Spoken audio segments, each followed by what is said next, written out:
What is going on, everyone? This is Rossi and welcome to a brand new FIFA 16 information video for you guys today. We're going to be taking a look at some of the new add-ons coming to FIFA 16, some of the new things they've changed. We're going to look at the trailer as well in the background as well, just very briefly whilst we talk about a lot of things. My voice, I am running with a cold at the minute, so it's a little bit difficult to actually sound like I'm supposed to sound like, but I'm going to give it my best shot and hopefully teach you guys one or two things. I want to make a video based on everything we've seen yesterday on the E3 conferences. I want to put everything in one video so you guys don't have to go and do loads of research after. I want you guys to just be able to come to this video and just, you know, get a brief understanding of what exactly is coming to FIFA 16 without watching like 2 or 3 videos or reading, you know, 2 or 3 paragraphs or anything like that. Background, I've cut out a few bits that were unnecessary, but if you guys would like to leave your opinions and comments regarding the gameplay trailer down below, obviously that would be appreciated, and you know, we can take a look at some of the stuff together in the description. Now personally, gameplay trailers never really do anything for me. I'm still gonna go buy the game anyway, and they don't really sell me the game, if that's how you like, because to be honest, it's sort of the same every year. Gameplay trailers, it's the new features we really want to look at, and the new things come into Ultimate Team and career mode and stuff like that really do sell us, I think, especially if you're on the fence in the middle. It's the things that do make, you know, the new changes that do make the difference. I don't think it's the gameplay trailers as much, to be honest. Okay, so now we're going to take a look at some of the confidence in defending, well, just defending stuff in general. So we're going to ignore the confidence in defending stuff in a minute, because that's just sort of like the picture to introduce us to what really is coming in. We've got new tackling fundamentals now. Okay, this is pretty decent. Okay, you can now, their brand new slide and tackle system makes it possible to control the length of the sliding tackle, which is pretty awesome, and it gives you the chance, if a sliding tackle is unsuccessful, it gives you the chance to get up mid tackle and carry on chasing the defender if you know you've missed the tackle, whatever. That's actually pretty awesome. I'm looking forward to that. I'm actually thinking about it. That's pretty good. This Defenders Unit 1 is basically where basically they're more aware the players are and other people can cover you and stuff like that. So basically, if Smalling is marking a guy and another guy is making a run, then the other centre back or whatever will cover the other runner so Smalling can cover his man. Just basically makes the players smarter, and it's going to make it easier to defend, because as you guys know, when someone's running you can't pick him up, you know, it's pretty difficult. Next up, we're going to take a look at some of the passing and control in midfield and stuff like that. Passing with purpose, interception, intelligence. Just, you know, some new add-ons coming to FIFA 16 for all you midfield maestros and stuff. All you things that you Iniestas and I would say Xavis, but to be honest, they're not going to be in the game anyway. But a lot of new things coming to FIFA 16 regarding the midfield section. We've just had a look at the defence, and now we're going to the midfield.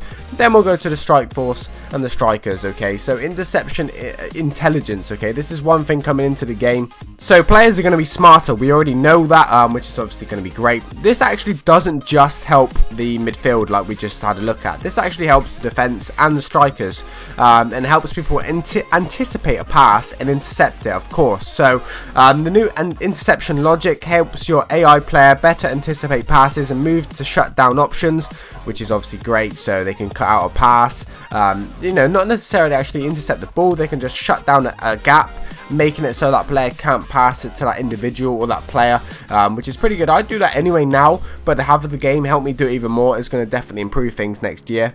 So we have even more passing adjustments. Okay, passing with precision. FIFA 16 introduces a new passing mechanic that will allow players to make a sharp, incisive pass that finds teammates with precision. Using a new button mechanic, ping-driven ground passes to find teammates in tight spaces and open up your attacking options.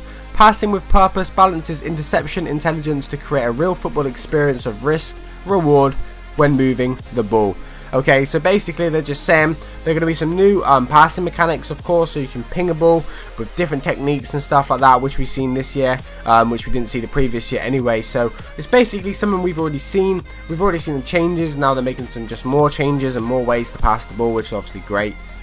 Moments of magic. This is for all you strikers, all you dribblers, all you skillful guys out there. We've got some interesting things coming up shortly, looking at the no-touch dribbling, the dynamic crossing, the clinical finishing as well. This is for all you strikers out there and guys that love just, you know, beating players and finishing and stuff like that. They've got some new add-ons and new adjustments they've made to this year's FIFA, of course. We're going to take a look at them very briefly.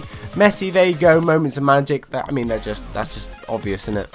No touch dribbling. Okay, we're going to have a look at some of this new add-ons coming as well. A new dribbling control system gives players that freedom to not only decide how but when to touch the ball, okay, which is pretty good. Separation will be available. It allows for space between the players and the ball to perform various skill moves. The body feint is a pretty big one, guys, and change direction, all without even needing to contact the ball. So the body feint is pretty big, right? So you can just, the ball can just be stood in front of you doing nothing, and you can just go one way with your shoulder, go one way with your other shoulder, and sell a defender without actually having to touch the ball. I think you can do this year, just not as well, so hopefully they're going to improve that, so we actually obviously can do it much better. Dynamic crossing is the next one we're going to be looking at then, okay?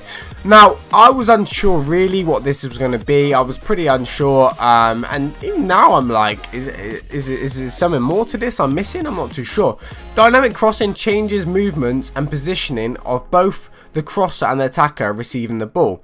Those players attempting a cross will approach the ball differently with more realistic and rewarding animation movements.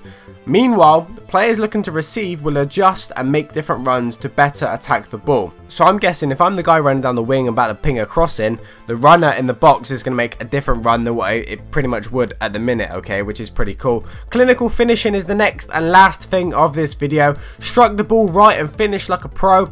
In FIFA 16, players will feel the difference in each shot attempt and better understand why a particular shot has taken a specific trajectory, which is obviously pretty good. It means they're going to strike it differently, and you know, it's going to get a bit of swerve in the air, and depending on how he's actually connected with the ball is going to affect the flight of the ball basically. Miss a chance and you'll be able to adjust your approach next time you're in on goal. Newly defined orientation of the foot and ankle opens up the door for greater variety in shot types and will result in more exciting goals. So like I say, there's going to be a lot more ways of shooting, types of shots, trajectory on the ball, swerve on the ball, and a lot more stuff like that when it comes to striking it. And obviously this might be different for loads of different strikers and stuff depending on their style of striking, if you like. So the last thing we've got to mention is Pele and actually Messi. So what they've done is they've given everyone on Xbox a loan Pele if you sign in and claim it before a certain date, and they've done the same on PlayStation. They've given everyone a Messi, which is obviously because there's no legends, and obviously a Pele for Xbox, which is pretty awesome, I suppose. But you know, that's the least they could do, I suppose. It's not exactly as any skin off their nose, and it's only a loan version, so you only get to have him for like 5 games, and then you've got to like get rid of him or he just disappears or whatever, so he's not on FIFA anymore. Anyway guys, if you have enjoyed this little informative video, please drop a like and a thumbs up down below on this video. I really appreciate it, and I'll catch you next time. Thank you as always. Peace.